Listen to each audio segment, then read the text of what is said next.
essência, relembrar aí os nossos compromissos que fizemos com certeza no plano espiritual. É um momento com certeza que está marcado aí no perispírito. É verdade, Claudinha. Olha, por isso que nós convidamos as pessoas para logo mais a partir de 12, 25, 26, participarem conosco, que nós vamos receber o professor Severino Celestino diretamente de João Pessoa, na Paraíba, aqui no nosso programa, ao vivo, né? Assim, com imagem e áudio simultaneamente. E nós já temos aqui uma amiga, que a gente manda um alô para ela, a Ângela Freire, né?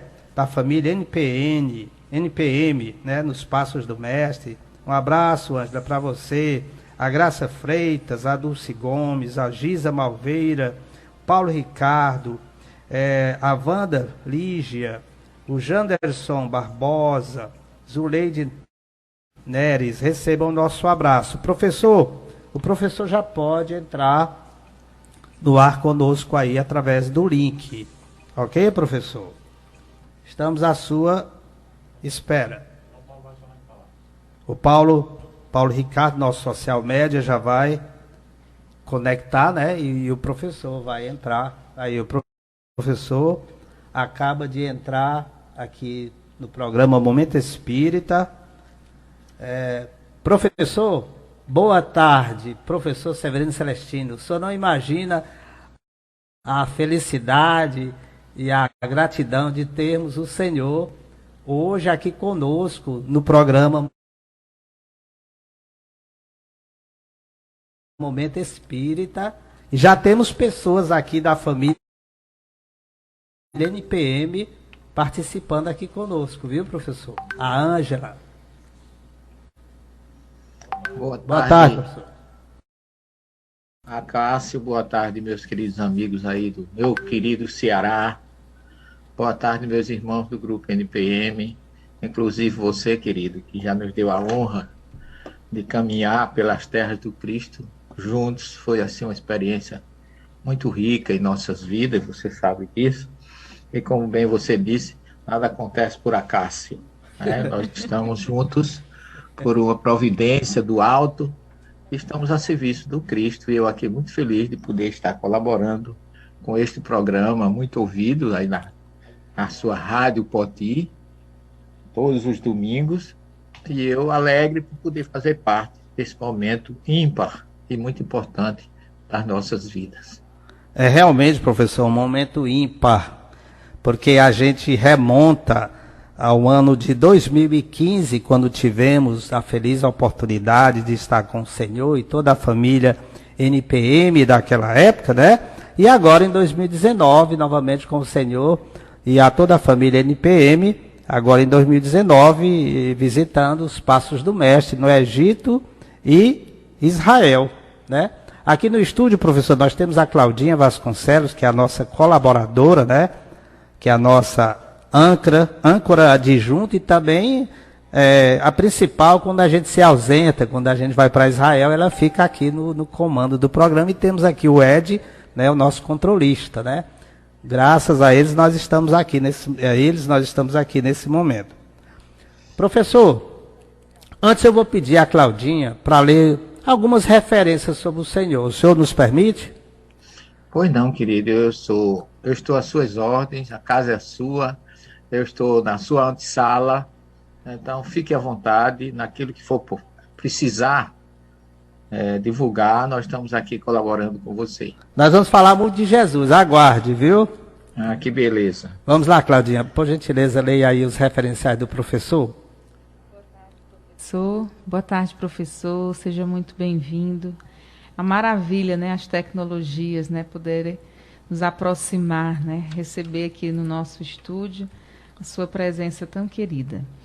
Então, o doutor Severino Celestino da Silva, estudioso de línguas antigas e profundo analista do livro mais lido pela humanidade, a Bíblia. O ilustre professor é graduado em odontologia, com especialização em periodontia, mestrado em clínicas odontológicas pela Universidade de São Paulo e doutorado em odontologia preventiva e social pela Fundação de Ensino Superior de Pernambuco. É professor do Ensino Superior na Universidade Federal da Paraíba. Ex-seminarista, é pesquisador do hebraico e das religiões, principalmente o judaísmo, base de todas as religiões cristãs. Sempre estudou a essência e conteúdo divinos da Bíblia, em sua língua original, o hebraico. Escreveu o livro Analisando as Traduções Bíblicas e outro livro mais recente, tão importante quanto o primeiro, que analisa a sublime e consoladora mensagem de Jesus. É o livro O Sermão do Monte, naturalmente relativo ao famoso discurso proferido por Jesus aos ouvintes da Galileia, da Judéia, de Jerusalém, de Decápolis e de Além Jordão, trazendo os mesmos aspectos de tradução direta dos textos hebraico e grego, que o Dr. Severino conhece tão bem. São livros que nos ligam ao pensamento de Jesus e, portanto, ao ideal do bem, que sem dúvida nos concilia com o Cristo. Os direitos autorais dessas obras são revestidos para as obras assistenciais do Núcleo Espírita Bom Samaritano, em João Pessoa, na Paraíba. O professor Severino Celestino da Silva é ainda o apresentador do programa Abrindo a Bíblia, pela rede Boa Nova de Rádio, e também apresenta o programa Abrindo a Bíblia na TV Mundo Maior. Então, seja bem-vindo, professor, em mais um domingo no nosso programa Momento Espírita. E hoje, com certeza, com o que há mais, né? Obrigado, Claudinha, pelas suas palavras que nos faz sentir em casa, nos trazendo essa confiança, essa tranquilidade e essa fraternidade indispensável àqueles que buscam o Cristo à luz da doutrina espírita. Recentemente o professor concluiu o seu pós-doutorado, né, o seu Philosopher Doctor, em Ciências das Religiões, né? E também o professor é autor de vários e vários livros, uns 10 livros ou mais. Eu tenho vários livros do professor, que no momento eu não lembro de todos, mas o professor tem vários livros já publicados, né? Professor, como nós vamos falar muito de Jesus, eu vou ler aqui uma passagemzinha do Evangelho e queria que o senhor fizesse um comentário a respeito dessa passagem. E depois nós vamos entrar mais num bate-papo informal sobre as nossas viagens, sobre tudo de bom que a gente tem passado aí, seguindo os passos do mestre. Ok, professor? Ok, Acácio, fica à vontade, meu filho. Obrigado pela oportunidade e um abraço aí já na Ângela Freire e no Alziro, né? Que pelo que você falou, está aí conosco também, sintonizando. O nosso abraço a ela e a todos os irmãos lá do Rio de Janeiro. A gente, justamente, vai aparecer muita gente aí dos passos do mestre.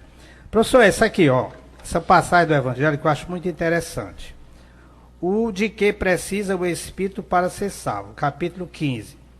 Ora, quando o Filho do Homem vier em sua majestade, acompanhado de todos os anjos, sentar-se-á no trono de sua glória, reunidas diante dele todas as nações, separará uns dos outros como o pastor separa dos bodes as ovelhas, e colocará as ovelhas à sua direita e os bodes à sua esquerda. Isso está em Mateus 25, 31 a 46. 31 a 46. Muito bem, professor.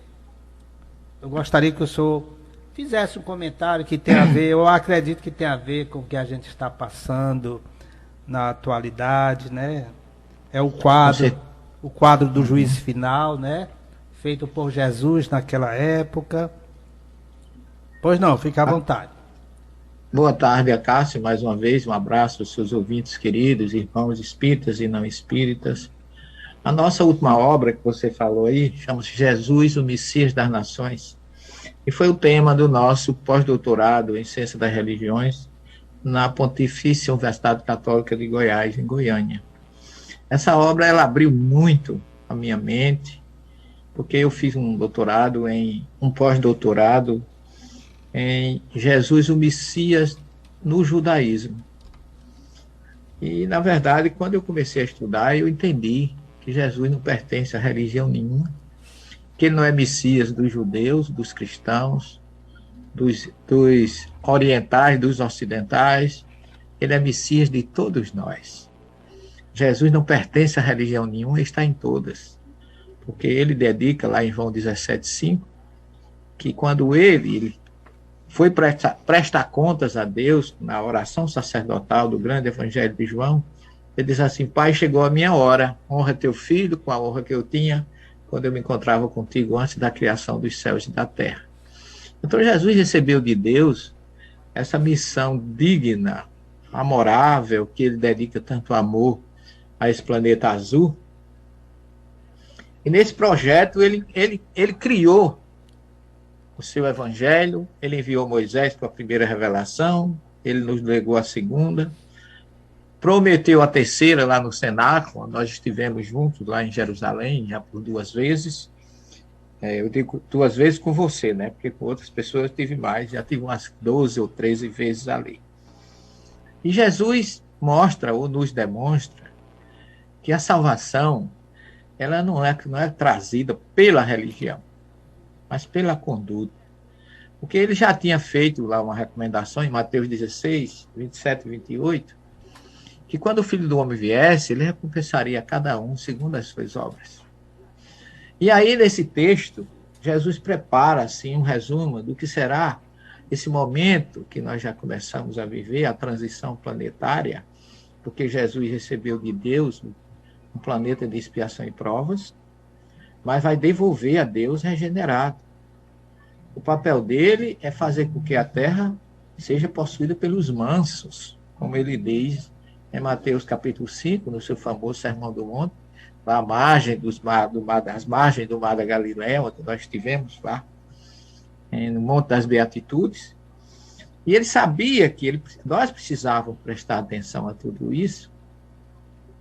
E ele resume tudo no que você acaba de ler, que é no seu sermão escatológico, que fala das coisas do final dos tempos, quando ele fala das tribulações, quando ele fala de guerra, de fome, de peste, de pai contra filho, filho contra pai, e que ele, veja que quando você leu aí, ele diz assim: quando chegar o juízo final, que for reunido todas as nações.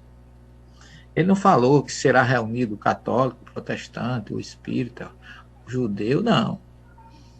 Todas as nações do planeta, todos aqueles que foram colocados sob a sua responsabilidade. Então, nesse momento, vai haver uma cobrança, porque Jesus enviou Moisés e os profetas, Abraão, Isaac, Jacó, Moisés e os profetas. Ele veio, deixou todo um roteiro de amor durante 3 anos, que é legado nos seus evangelhos, inclusive nos apócrifos e em muitos outros, nas cartas de Paulo e de tantos representantes dele. E depois ele ainda envia, como ele disse, o outro Consolador, que é através da doutrina espírita, que ele chama de Espírito da Verdade, que o mundo não conheceu, sob a égide do nosso mestre leonês, Allan Kardec.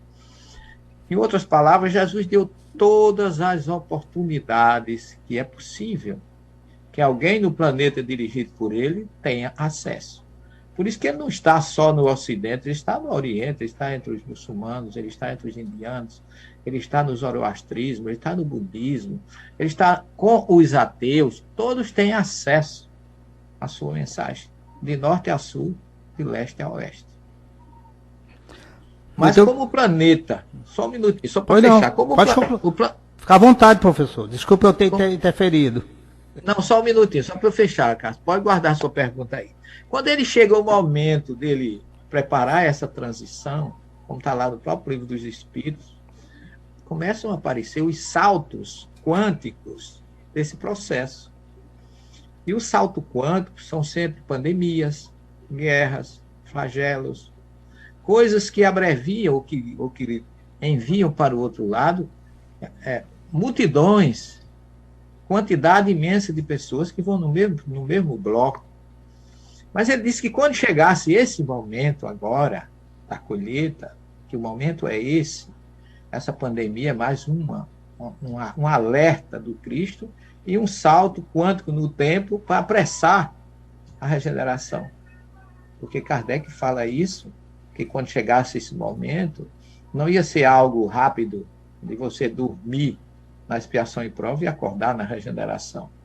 Kardec diz que haverá uma substituição lenta daquelas pessoas que não assimilaram o Evangelho por outras que assimilaram.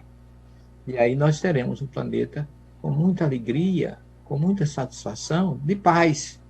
Mas para que isso aconteça, Jesus dá a receita. Aí no juízo final, depois que ele fala da parábola das virgens prudentes, ele fala dos talentos, tudo isso no final. Ele deu talentos para a gente, ele nos orientou a ser simples como as pombas e prudentes como a serpente, amai-vos uns aos outros como eu vos amei. A receita está toda feita, mas isso só se processa, Cássio, quando a gente transferir isso, que ele nos chamou de luz do mundo, que a nossa luz brilhe através das nossas obras. Isso está bem claro. Então, Mateus é o resumo daquele dia e daquela hora em que as nações estarão reunidas. Ele vai perguntar: o que foi que eu pedi a vocês? Dei de comer a quem tem fome, beber a quem tem sede, estão nus, pratique a caridade, a justiça. Como ele disse, dai com a direita e que a esquerda não veja. Jesus trouxe todas as informações que é necessário. Quando chegar esse momento, aqueles que não tiverem assimilado o Evangelho, como diz Kardec em Obras Póstumas, não ficarão no planeta Terra. Serão transferidos, à semelhança dos exilados de Capela, para um outro planeta compatível com a sua evolução. E aqui ficarão aqueles que sintonizaram com a mensagem do Cristo. Não simplesmente por uma religião ou por uma salvação gratuita, mas por uma construção pessoal de amor, de fraternidade, de auxílio, para com aquele que está com fome, está com sede, está nu, está triste, está deprimido, está afastado, está excluído, porque foi para isso que ele veio, como ele diz em João: eu vim para que todos tenham vidas. Então é assim que eu vejo essa passagem, que eu acho o resumo de toda a passagem do Cristo pelo planeta Terra. Muito bem, professor. Excelente explanação a esse respeito. Professor, quem já está conosco aqui na nossa companhia é a Márcia Valente e a Wanda Lígia. Oi, Marcinha e Wanda, essa dupla querida, amável, são os anjos das nossas transferências do Ocidente para o Oriente, né? Essas duas meninas, como eu gosto de chamar, elas são a cereja do bolo da nossa vida com Jesus. São as mães da família NPM, né, professor? Eu não chamo nem de mães, eu chamo de matriarcas. Matriarcas, né? Elas são as matriarcas, porque elas são mais protetoras do que condutoras. Elas, com certeza, nos conduzem através da RW, mas elas são mais protetoras do que condutoras. Elas trabalham sempre muito mais na surdina e no anonimato a Vandinha, que fica pelos bastidores, mas Vandinha é o tipo a águia do Evangelho de João, ela voa alto, então ela vê tudo à distância, ela vê lá por cima. Não é quando a coisa estoura aqui embaixo, é porque ela já está com a resposta, com a providência, já não falta, graças a Deus, freio, ordem, condução, dentro daquela visão amorável do que é a importância desse projeto que foi batizado pelo nosso guia do Egito, família NPM, ou família nos Passos do Mestre. Meu abraço carinhoso aí, na Marcinha, na Wanda, com a minha satisfação de tê-las conosco. Muito bem, professor, eu sinto saudade, quero muito bem a Wanda e a Márcia e todo o pessoal da família NPM, para a gente gerar aquele elo de ligação, né? Aquele elo fluídico de termos tidos a felicidade de estarmos todos juntos num momento tão importante das nossas vidas. Professor, já vamos entrar aqui na nossa conversa informal e a Wanda, a Márcia, ela manda assim: que bom ver tantos os amigos queridos, né? Professor, quando eu me programei para ir a primeira viagem, seguindo os passos do mestre, que foi o programa número 6, eu tive a feliz oportunidade de ter um contato com o nosso querido e amado Zaqueu, Dr. Bezerra de Menezes, né? Aqui da Modernidade, e perguntei para ele, doutor, eu estou pensando seguir os passos do mestre. Aí ele disse assim, me respondeu. Eu tive a oportunidade de falar num encontro mediúnico, certo, professor? Aí ele disse, vá meu filho, vai ser muito importante para a sua evolução. Aí pronto, eu não tive mais dúvida. Me preparei e fui. Chegando lá, surpresa, os mentores espirituais desse programa, o Dr. Bezerra de Menezes e o Chico Xavier. Veja só. O acaso não existe, né? Existe o acaso. É verdade. É verdade. São dois espíritos que nos acompanham por todas as nossas viagens. Eles preparam já um mês antes, já se começa a elaborar no mundo espiritual, e a gente sente isso, Acácio, sem muita dúvida, pelo sucesso que são as nossas viagens, pela proteção que a gente tem, porque geralmente as pessoas que nos acompanham têm sempre uma faixa etária já um pouco mais avançada, mas nunca tivemos problemas sérios em nossas viagens. Pelo contrário, Dr. Bezerra e Chico Xavier sempre estão nos acalentando e protegendo. Eu fiz uma viagem à Turquia, eu me lembro que o Dr. Bezerra nos falou que Chico estaria também conosco. Eu até, de certa forma, eu fiquei, não duvido do que o Dr. Bezerra disse, mas eu fico perguntando assim, meu Deus, será que Chico não tem algo mais importante para fazer do que acompanhar a gente numa viagem dessa? Porque a gente sempre se julga, nem sempre, tão merecedor de benesses tão iluminadas ou luminosas como são a assistência de dois espíritos, como esses dois, Dr. Bezerra e Chico Xavier. Mas na Turquia, lá em Tasso, eu tive uma revelação muito forte da minha mediunidade auditiva, quando o Chico chega e me disse que eu tinha que falar sobre a saudade de Jesus. Eu não sabia que Chico já tinha falado isso. A sua grande amiga e amiga nossa, Márcia e Wanda, são também muito mais amigas dela, muito mais amigas de doutora Marlene do que eu, pela convivência maior e mais próxima aí em São Paulo. Mas a doutora Marlene foi quem me confirmou depois, em Belém do Pará, que Chico, numa resposta a um jornalista, que lhe perguntava por que é que ainda tinha tanta violência no planeta, apesar do evangelho, apesar de tantos missionários, e Chico respondeu que o que estava faltando ao ser humano na Terra era a saudade de Jesus. E isso foi confirmado na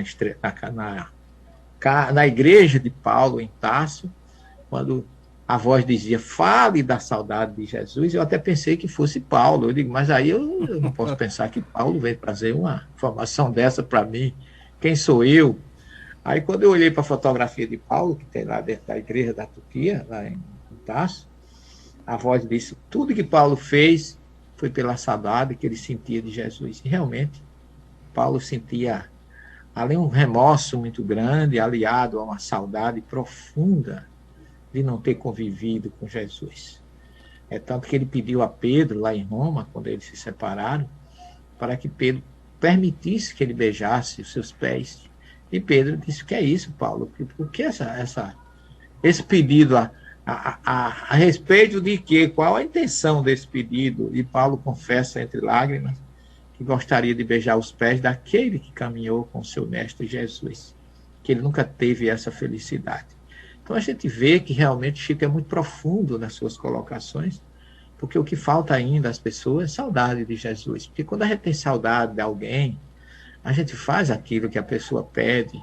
Por isso que Paulo disse, eu fui crucificado com Cristo. Eu morri com ele. Eu morri para o mundo e nasci para a espiritualidade. Isso ele não provou com palavras. Ele provou com atitudes, ele provou com obras, ele provou com o seu legado. Ninguém amou tanto Cristo na prática, com denodo, com garra, doando a própria vida, quanto Paulo de Tarso. Caminhou 12.800 quilômetros a serviço do Cristo. Isso não é pouca coisa, nunca foi ovacionado, nunca aceitou que ele fosse chamado de bom ou de mestre, nunca aceitou vaidade, nunca aceitou elogio. Ele dizia, tudo que me vem é doação do Cristo. Então não me elogie, por favor. Elogie a Cristo, que esse merece todo o elogio. Eu jamais sou merecedor das benesses do elogio que meu Mestre Jesus é quem é o detentor e é quem merece receber. Muito bem, professor. A Márcia manda abraço para o senhor e para mim. A Claudinha quer lhe fazer uma pergunta, mas antes eu vou confirmar o que o senhor está dizendo, professor, a questão da saudade do Cristo. A primeira vez que eu fui seguir os passos do Mestre, número 6, que eu voltei, eu fiquei com aquela saudade, aquela grande saudade. Eu acho que não era só de Israel, de Jerusalém, mas acredito que era do Cristo, porque eu comecei assim a me interessar mais pelas coisas dele, para estudar, para falar alguma coisa, em palestra, aqui no programa também, ressaltar as passagens que a gente visita aí onde ele esteve, né, como se a gente tivesse aquele encontro com ele, e se fosse envolvido com as suas vibrações, com o seu amor, com as suas energias. E realmente agora, quando a gente foi, essa segunda viagem, que passamos 22 dias, né? Aí que a gente volta, aí é que a saudade é grande. Mas eu acredito que essa saudade, como o senhor disse, é a saudade de Jesus. Eu estava conversando com a Claudinha antes de chegar, o senhor entrar aí no ar. A gente estava conversando sobre a saudade que a gente sente. Parece que a gente tem ou teve algum elo no passado com Jesus, com esses momentos. Confirmando o que o senhor acabou de falar no nosso caso, né? A gente sente realmente essa saudade. Aquela nostalgia, aquela, né? A gente sente. Na verdade, Acácio, a gente tem conversado sempre, eu, Wanda e Bárcia, a respeito disso. E a gente tem algo que a gente sempre sente que não é completo, porque a gente leva as pessoas, as meninas levam, eu acompanho a Israel, e a gente gostaria de, numa expressão muito nordestina, curtir mais aqueles locais. Porque cada folha, cada árvore daquela, cada pedra que a gente cruza, a gente diz assim, o Cristo passou aqui. É como se aquela energia magnífica que ele conduzia por onde ele ia, especificamente na Galiléia, em Cafarnaum, Tábega, aquele kibbutz Guinossá, onde a gente tem aquele barco que foi encontrado, porque ali, essa palavra é a que deu origem ao nome Genezaré, que veio com o nome Guinossá.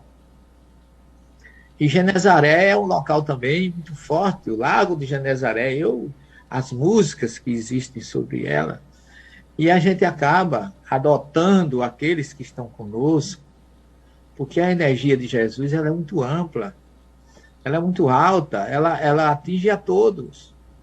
Você observa que cada um daqueles que estavam com você, comigo, em 2015, em 2019, no Egito, em Israel, na Jordânia, ou em outros locais que a gente for, em Gerasa, em Cadara, a gente sente que aquele irmão que está dividindo conosco aquele momento de alegria, de paz e de energia, é mais um elo que Jesus coloca em nossas vidas. Quando eu fui a primeira vez, depois que eu tive em Cafarnaum e tive uma visão de uma existência anterior com Jesus, e eu voltei com um grupo de 90 pessoas. Foi a primeira turma, eram 2 ônibus, foi assim uma turma muito forte. Eu me lembro bem da Ângela, do Adão Nonato, que já está no mundo espiritual, que estava conosco, os meninos da TV Mundo Maior, o Euclides, o Dudu, o Eduardo, a Márcia e a Wanda chegaram exatamente na época que a gente já estava na Galiléia, a gente já tinha vindo do Egito, e aquelas pessoas que conviveram conosco ali, quando eu cheguei em Cafarnaum, que eu comecei a falar do Evangelho no Lar, na casa de Pedro, eu senti algo muito forte, como se eu estivesse dizendo assim, olha Jesus, eu estou trazendo 90 pessoas para você. Eu consegui ter a felicidade, pela minha indiferença no passado, de estar trazendo irmãos, filhos teus, para um reencontro contigo.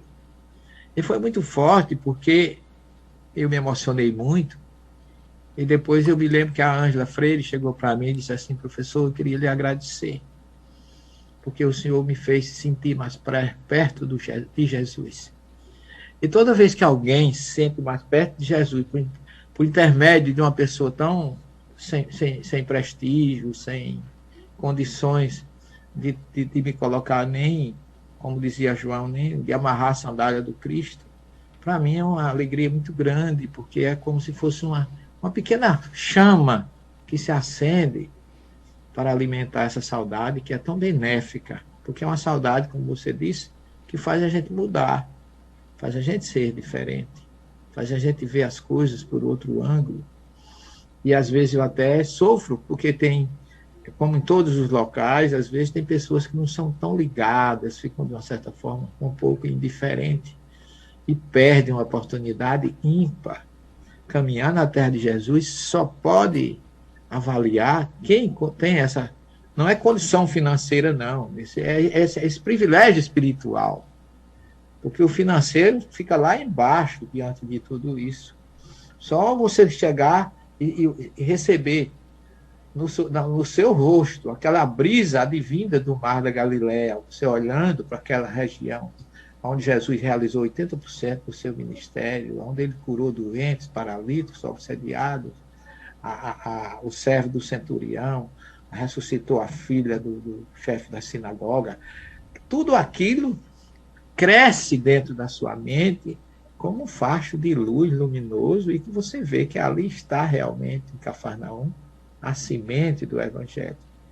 Ali eu vejo aquilo ali como um farol que Jesus colocou ali, que ele sobe e se esparge por todo o planeta Terra, de Oriente ao Ocidente.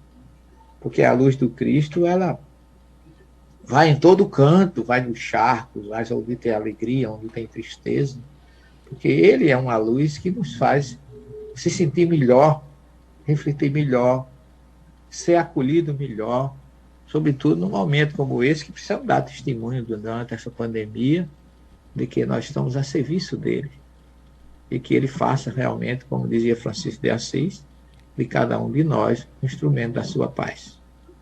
Muito bem, professor. O senhor falando dessas passagens aí, Cafarnaum, Jericó, né, Tiberíades, o Mar da Galileia, é como se a gente revivesse, reavivasse, é como se a gente se transportasse nesse momento para essas localidades.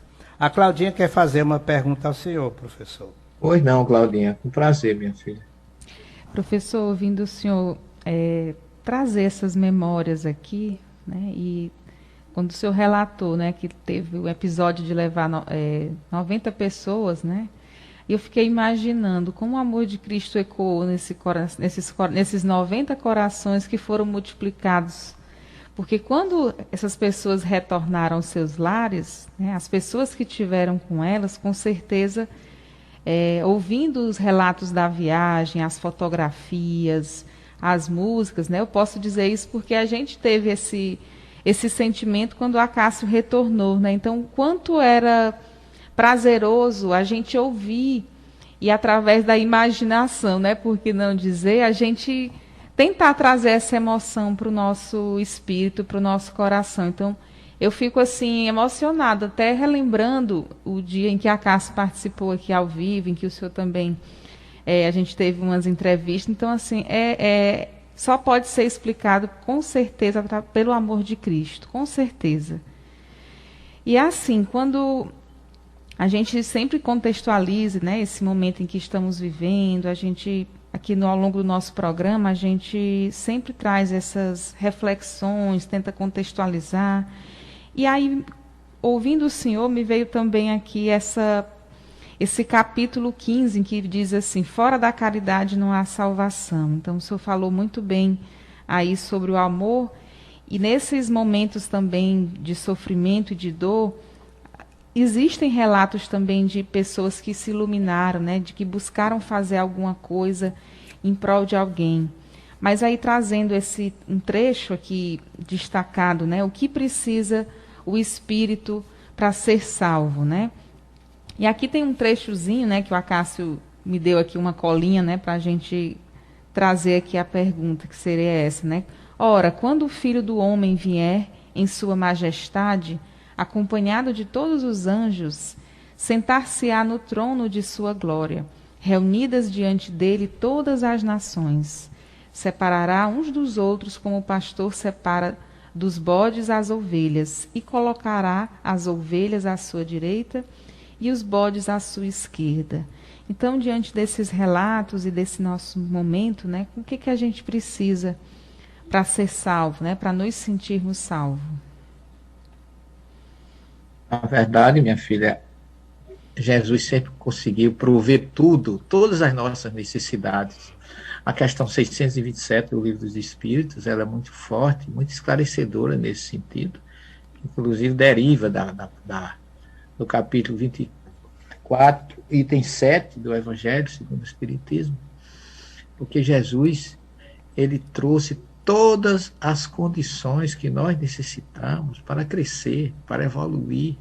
Ele nos proveu sempre de tudo. Você observa que os encontros de Jesus foram marcantes. Eu sei que a Cássio pode lembrar ou relembrar e reviver conosco a nossa descida de Jerusalém a Jericó, onde a gente relembra a parábola do bom samaritano, tão bem criada por Jesus. Mas quando você entra em Jericó, é um vale. Jericó é um deserto. É uma cidade no deserto da Judéia. Fica no vale do Rio Jordão. É a cidade mais profunda do planeta e a mais antiga. Tem mais de 10 mil anos de existência. Jericó é o celeiro, onde de um lado fica o Monte Nebo, onde Moisés foi enterrado, onde ele chegou com o povo hebreu, avistou a Terra Santa. Quando você entra em Jericó, do lado direito você vê logo esse monte que caracteriza, eu diria, o término da missão do grande enviado de Jesus, que foi Moisés, para, através dos seus enviados, receber na planície do Sinai, onde nós estivemos, os 10 mandamentos, né, que, segundo Emmanuel, foi o maior código de justiça e moral da humanidade. Então Jesus já começa ali a nos enviar luz de que necessitamos para ser salvos.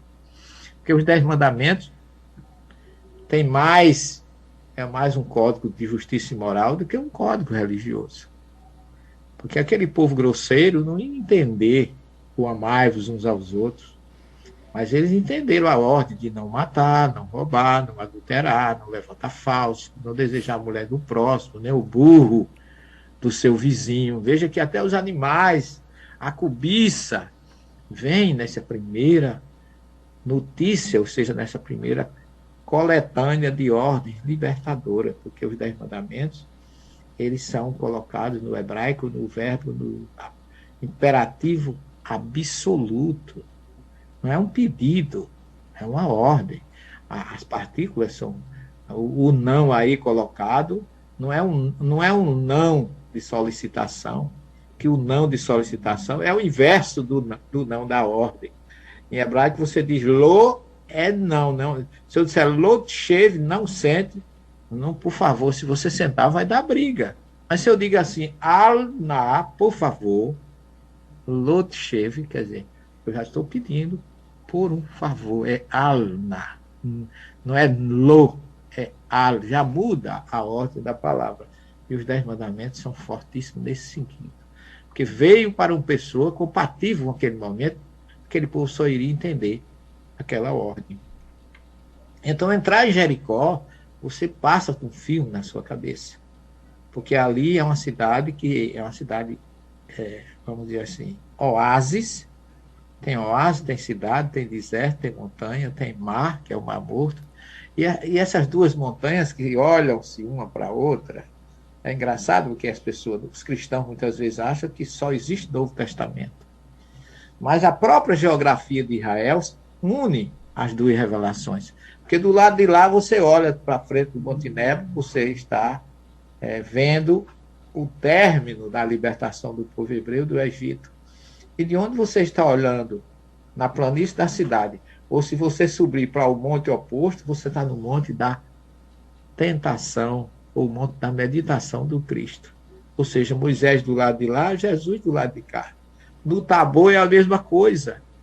Estão os três juntos, você tem do lado de lá as montanhas de Endor, onde Saul e Samuel estavam. Do outro lado você estava o Monte Tabor, onde estava Jesus, Moisés e Elias. Toda a geografia de Israel tem primeira e segunda revelação. Não é só Jesus, não. É o Jesus antes de vir e o Jesus quando veio. Então, na doutrina espírita, depois da sua vinda. Então, a questão 627, como eu falava, ela diz o seguinte: depois da revelação dos Espíritos, ninguém pode pretestar a ignorância. Significa que recebemos tudo, o que aumenta a nossa responsabilidade. Nós não somos os melhores, nós somos os mais responsáveis como espíritas, porque a gente não pode alegar ou pretestar, como diz o Espírito da Verdade, ignorância. Você tem tudo. E quando você chega em Jericó, como eu comecei a dizer, a história que se desenrolou ali, entre Jesus e Zaqueu, um excluído, um rejeitado, um abominado da sociedade por ser publicano, foi tão bem acolhido por Jesus que ele mudou completamente. Zaqueu, ninguém gostava dele. Ele correu o risco, ele correu por trás da multidão. A gente nem sabe disso, porque ele podia ser morto.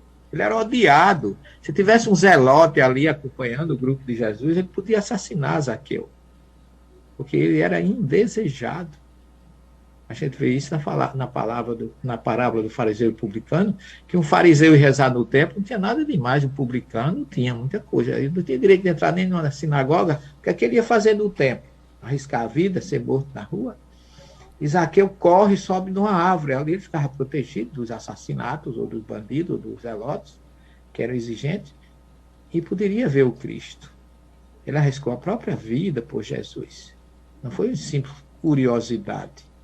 Ele precisava de Jesus, e nós precisamos do seu exemplo. Os grandes sucessores de Jesus deram a própria vida por ele. Os apóstolos todos foram da era dos mártires, com exceção de João, todos foram martirizados, porque amavam o Cristo. Seguir Jesus não é fácil, não é privilégio seguir Jesus, não, é dedicação, é renúncia, é amor, é perguntar a ele: Senhor, o que queres que eu faça? Então, minha filha, seguir Jesus, Claudinha, é viver a doutrina espírita em sua autenticidade, com respeito, com amor, com fora da caridade não há salvação. Amando indistintamente, destruindo orgulho, inveja, egoísmo, tudo isso que são barreiras que nós precisamos transpor para poder ter a condição de nos aproximarmos do Cristo. Mas se a gente faz a nossa parte, a gente consegue. Ele só quer isso, que a gente pense no outro, porque ele veio para que todos tenham vidas. Deus lhe deu uma missão. Quanto Jesus ganhou para isso? Kardec diz lá em capítulo 26 do Evangelho segundo o Espiritismo, que Jesus e seus discípulos, mesmo pobres, nunca cobraram nada pelo bem, pelas curas e pelo amor que fizeram. Essa tem que ser a nossa visão. Seguir Jesus não é ser rico, ser poderoso, ser superior, não. Ele lavou os pés dos discípulos, dizendo que quem quisesse ser o maior de todos fosse o servidor. Porque o verbo do cristão não é nem o verbo trabalhar, é o verbo servir. Professor, e para nossa felicidade, esse perseguido Zaqueu hoje é o nosso querido Dr. Bezerra de Menezes, né? É o que fala, né, Acácio? Dizem que é, Dr. Bezerra de Menezes.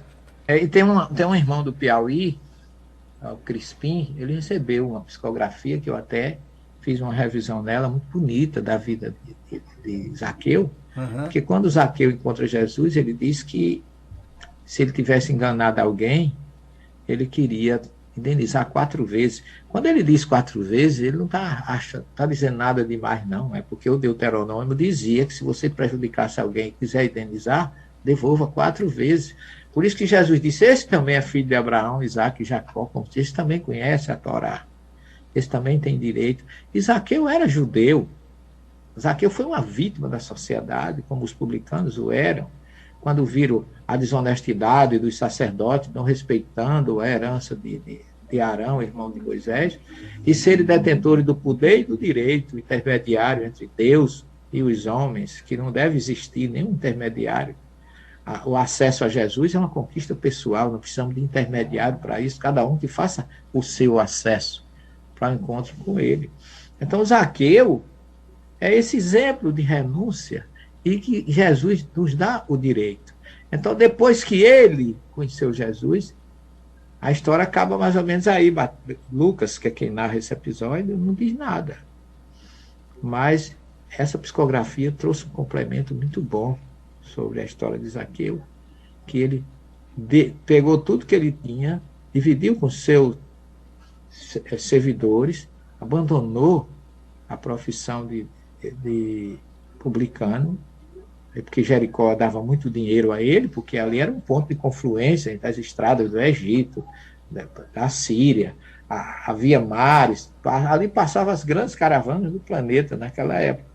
Ele largou tudo e foi seguir Jesus. Foi ele e o escravo, que era que cuidava dele direto, foi seguir Jesus, visitou todo o trajeto que nós fizemos, a Cássio, com o nosso grupo e os outros. Ele fez todos. Foi ouvir as histórias, reencontrou discípulos ainda, apóstolos naquela época, e acabou depois de perambular muito, de sofrer, salvou pessoas anonimamente, lá em Cafarnaum. E ele, quando ele chega em Cesareia, ele institui ali um grupo, começa a atender os caídos na rua, em Cesareia de Herodes, onde a gente teve ali as margens do Mediterrâneo. E envelheceu assim, servindo as pessoas, servindo os pobres, até que no final de tarde, ele já doente, já idoso, ele está na praia, às margens do Mediterrâneo, quando Jesus vem buscá-lo. É muito bonita essa psicografia que o Crispim, lá do Piauí, recebeu, e eu acho que ele deve divulgar, porque a história de Zaqueu sai assim, bem mostrando como a história de Nicodemos, que foi outro que depois que Jesus foi crucificado, ele também mudou a vida dele, vendeu tudo que tinha, era muito rico, mas ele vendeu tudo que tinha e foi viver para Jesus. Como ele aparece lá na crucificação com Zé de Arimateia, a partir dali a vida dele foi outra. Então as pessoas que realmente conheceram Jesus, como Paulo, como Nicodemos, Zaqueu, o próprio Mateus, né, que era outro publicano que abandonou tudo, foram pessoas que deram a própria vida pelo Cristo. Morreram para o mundo, mas nasceram para a verdadeira vida e pelo verdadeiro reino que Jesus prometeu e declarou a Pilatos. Meu reino não é deste mundo. Professor, como é o nome dessa obra do Crispim? É exatamente desabafo de um publicano, é uma coisa assim. É história de um publicano, é mais ou menos, eu não estou lembrado agora, Cássio, mas depois eu vou verificar direitinho e eu passo para você. Porque eu acho que ele já deve ter publicado. Eu fiz uma revisão, li com muito carinho, conversei depois com ele. É um trabalho muito bonito sobre a história de Zaqueu. Professor, eu acho que é história de um publicano. É uma coisa, ou é desabafo ou é história de um publicano. Certo. Professor, eu vou fazer a seguinte pergunta para o senhor. Qual a importância de seguir os passos de Maria, dos apóstolos e também de Jesus? É claro que nós já falamos muito do seguindo os passos do mestre, né, que se restringe mais à questão de Israel, de Jerusalém, né, e até no Egito, por conta da fuga deles, quando ele era pequenininho, né? Mas aí, qual a importância, para a gente ir completando mais, a importância de seguir os passos do mestre, depois os passos de Maria, os passos dos apóstolos? Qual a sua importância, professor? E o resultado, assim, para as pessoas, para os cristãos redivivos na modernidade? Queria que o senhor falasse aí a respeito de tudo isso para nós. Olha, eu, mais uma vez, tenho que ressaltar a importância de ter conhecido Wanda e Márcia, né, nessa história toda, porque elas nos proporcionaram a felicidade de eu dizer hoje assim, eu conheço os caminhos de Paulo, os caminhos de Maria, o caminho dos apóstolos, o caminho de Moisés, como você fez conosco, né, do Egito, desde a saída do Nilo até o Sinai, nós conhecemos tudo isso, fizemos todo esse caminho. Isso é de uma importância crucial, Acácio, porque A geografia, junto com a história e a arqueologia, que é a ciência, são 3 ciências que nos, como coloca Kardec no Evangelho segundo o Espiritismo, que a ciência e a religião nunca se entenderam, porque cada um vê a coisa do seu modo, mas espiritismo e ciência têm que caminharem lado a lado. Então, essa espiritualidade com a ciência, com a arqueologia, com a história, com a geografia, com a antropologia, ela traz, assim, pelos caminhos que a gente faz, algo, assim, indescritível.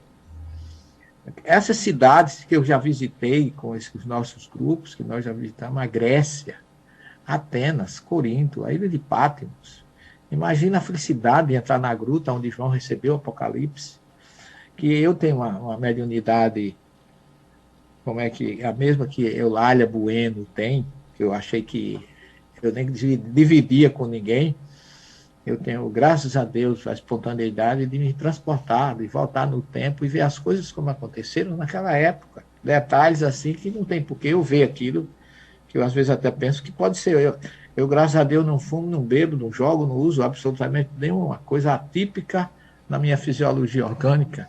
Minha mediunidade não tem interferência, tem um fator químico, graças a Deus. Ela é espontânea e sempre feita com muita humildade, sem nenhuma vontade de aparecer, nem de ser melhor do que ninguém, porque isso não é meu, é dom de Deus. Eu tenho só que agradecer a Ele por isso. Mas por onde eu passo, Acácio, é muito forte. E a Éfeso, quando a gente faz a viagem de Paulo, dos caminhos de Paulo, que realmente é o que marca Éfeso, mas aí a gente encontra João, que marcou muito, Maria de Nazaré. Nossa, a chegada e a Éfeso, você conflui Paulo de Tarso, João Evangelista e Maria de Nazaré. Sem falar de outros, né, dos próprios Timóteo, os seguidores de Paulo, Silas, que acompanhavam ele por aquelas regiões, Demétrio, Orívios, que está lá na história. Mas em Éfeso a gente tem uma energia. Paulo morou 3 anos ali. Paulo ali fez coisas assim fantásticas. E João, quando foge da perseguição com Maria, a pedido de Jesus na cruz, ele leva Maria para Éfeso. Ele se refugia com Maria lá em 2 locais. O primeiro, perto até onde Paulo morou, em Éfeso, e depois vai para uma alta montanha na Turquia, lá, chama Bilbul, que é a montanha do Ruxinol, porque Éfeso é rodeado de montanhas. E a gente chega ali, sempre a nossa guia, Chéfica, lá da Turquia, ela sempre prepara as coisas assim com muito carinho. Ela começou guia, hoje é mais uma irmã do grupo, né? E ela sempre providencia para chegar cedinho lá. A gente sai cedo de Esmirna, que fica a uns 80 quilômetros de Éfeso, e quando a gente chega em Éfeso não tem ninguém, Acácio. Então, uma das viagens que eu fiz, que me marcou bastante, eu encontrei um frade, porque quando a gente chega ali, não tem padre na Turquia, porque lá predomina o islamismo, mas as pessoas têm uma sede que alguém celebre, que alguém faça alguma coisa. E quando eu já cheguei, a última vez que eu fui na Turquia, um cara ficou aborrecido comigo, porque eu disse 10 vezes a ele que não era padre. Mas você não é padre, não? Eu digo, não, porque eu recebi a notícia que o senhor é padre, a gente precisa de alguém celebrar. E aí, onde a gente chega, as freiras ficam atrás, querendo que se celebre. Aí quando eu cheguei em Éfeso, encontrei um frade franciscano, Frei Elzio, Enzio. O cara, baixinho, na minha altura, 2 baixinhos se entendem, tu sabe, né? E eu, quando cheguei com o grupo, entramos na casa de Maria, que é uma história bonita, que foi identificada por uma médium alemã, freira, Ana Caterina Emmerich, que foi quem descobriu a casa de Maria depois de 1800 anos, nas montanhas de Bilu, lá em torno de Éfeso. Quando nós entramos ali, que eu saí daquela casa, onde fora a casa de Maria, Paula cantou a Maria de Godot, aí é que a emoção invade a gente. Aí eu começo a ver que eu fico totalmente tomado por um passado magnífico, quando eu me lembro que ali viveu Maria, mãe de Jesus. E quando nós saímos, o frade estava nos esperando. Eu acho que influência da própria Chéfica, ele disse assim, traga seu grupo e venha que eu tenho um local aqui especial para vocês. Tem uma placa escrita em turco que não podia entrar turista.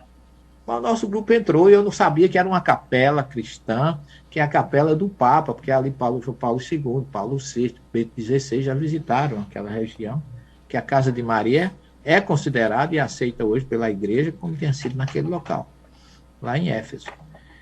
E aí, quando nós saímos, que entramos na igreja, eu senti uma energia, eu comecei a me emocionar. Eu disse, Frei Enzo, o senhor nos dá uma bênção? Ele olhou no relógio assim, como se tivesse algum compromisso, mas ele disse assim, vamos dar uma bênção em vocês. Aí eu me lembrei do meu tempo de seminário, veio a minha guia, a fundadora da nossa casa espírita, que era filha de Maria, era quem cuidava das igrejas por onde ela passava. Eu senti a presença dela. E me lembrei do seminário, que na quinta-feira, toda quinta-feira a gente fazia a bênção do Santíssimo Sacramento, em latinha, por sinal. Aí ele disse assim, vou dar uma bênção, vamos fazer uma bênção do Santíssimo, e você vem me ajudar. Eu disse, pois não. Fiquei com ele, entrou no... Ele abriu o sacrário, tirou o ostensório, que é aquele instrumento que tem aquela espécie de um cálice, com a hóstia exposta, que é o Santíssimo, que é considerado, e me pediu para cantar alguma coisa. E eu comecei a cantar uma música que a gente cantava naquela época, a música do Divino Espírito Santo, da Igreja Católica. E aí, de repente, eu olho, está todo mundo emocionado dentro da sala. Todos emocionados. Nossa, eu também fiquei envolvido. Terminou, fechamos o sacrário, eu e o Frei Enzo, nos abraçamos, tiramos uma fotografia, eu, ele, Alziro e Ângela, de frente da casa, acima da casa de Maria.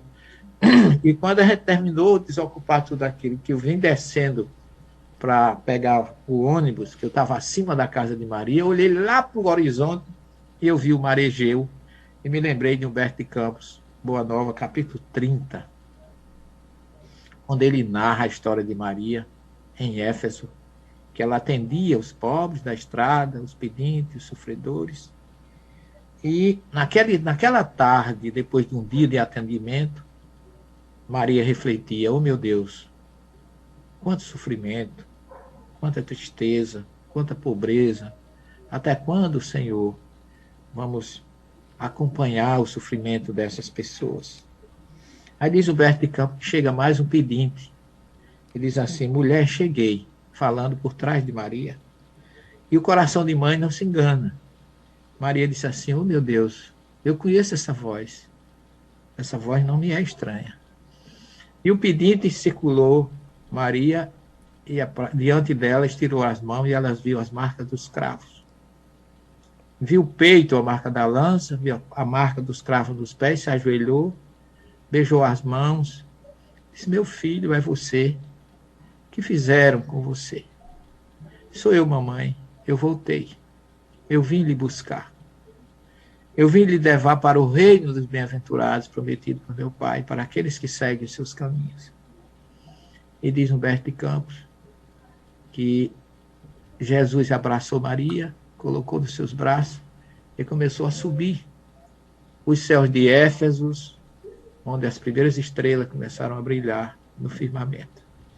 Aquilo me emocionou tanto que mais abaixo da casa tem uma fonte, que foi quem fez com que o padre francês descobrisse a casa de Maria.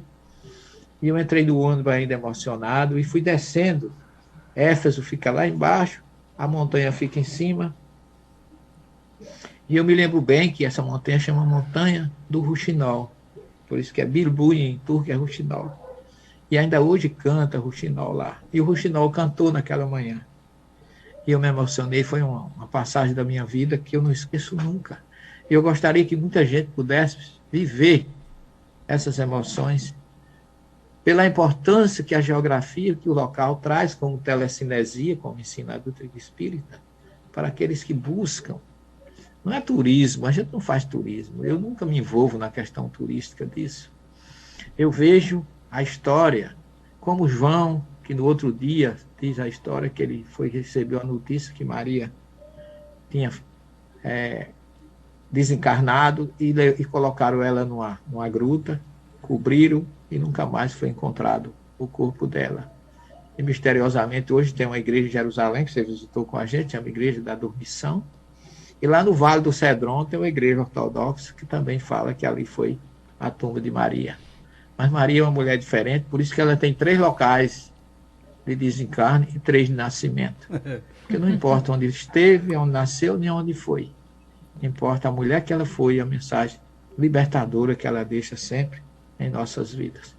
Professor. Então, a sua pergunta é mais do que racional, da importância, que cada local que a gente vai, a gente deixa uma história, encontra uma marca, tem algo que mexe com o nosso interior.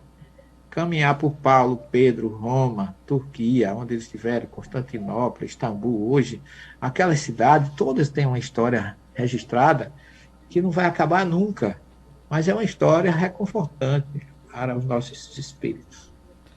Muito bem, professor. Realmente para nossa tristeza, né? Para nossa nós já estamos chegando nos momentos finais dessa conversa. Nossa, já nessa conversa tão boa, tão nobre, tão sublime, tão edificante, né? Dizem que o que é bom dura pouco. Passou uma hora que sem a gente perceber, viu? Professor, o senhor tem 1 minuto para as suas considerações finais.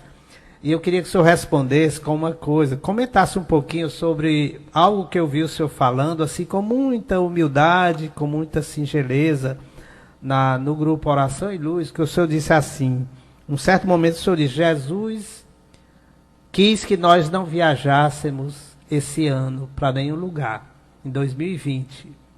O senhor falou isso. E como é que está a situação dessas viagens, seguindo esses passos agora em 2021? Porque o senhor falou em 2020, Jesus não quis que a gente viaje esse ano. Mas eu sinto, Isácio, que em 2021 os horizontes estão se abrindo e que a gente provavelmente já vai ter condições de voltar à terra do nosso Mestre Jesus. Graças a Ele mesmo. O importante é que muitos foram chamados nesse momento e eu espero que essa pandemia tenha servido para despertar muita gente, que ainda no Brasil ainda não passou, mas está começando. Eu sinto que as energias mais pesadas já foram drenadas e que as coisas vão com certeza logo, logo voltar ao seu normal. E aí, provavelmente, 2021, eu tenho até que conversar com a Vandinha e a Márcia, para a gente pensar em termos de uma data já, um período, para a gente começar a planejar. Talvez, eu não sei, primeiro, final do primeiro semestre, ou começo do segundo, eu acho que já tem condições de voltar a Israel. É assim que eu vejo. Professor, a gente agradece de coração mesmo, com toda a essência do coração, né, com toda a gratidão a Deus, a Jesus e aos benfeitores amigos que nos concederam essa feliz oportunidade dessa conversa fraterna com o Senhor, falando sobre esses momentos tão relevantes que a gente tem a feliz oportunidade de viver, seguindo os passos do Mestre, seguindo os passos de Maria e os passos dos apóstolos. Muitíssimo obrigado, professor. Que Deus o abençoe e o ampare e ilumine a todos nós, que possamos continuar firmes e fortes nesse momento de transição, né, nesse momento de dificuldade que todos nós atravessamos. A você também, querido. Saúde para você, sua família, muita paz para aqueles irmãos do Grupo NPM que estão conosco, Vandinha, Marcinha, Ângela e demais companheiros. E você e toda a sua família, aí, nossos queridos irmãos do Ceará, sejam sempre abençoados pela luz do Cristo. Um abraço aí na Claudinha, do nosso irmão da técnica e a todos que estão sintonizados conosco. Meu abraço paternal e muita paz para todos. Obrigado, professor, e até breve. Abraços, professor, gratidão, saúde e muita prosperidade aí nessa caminhada. Amém, minha filha. Deus conosco, Jesus conosco sempre. Sempre. Boa tarde, professor. Um abraço.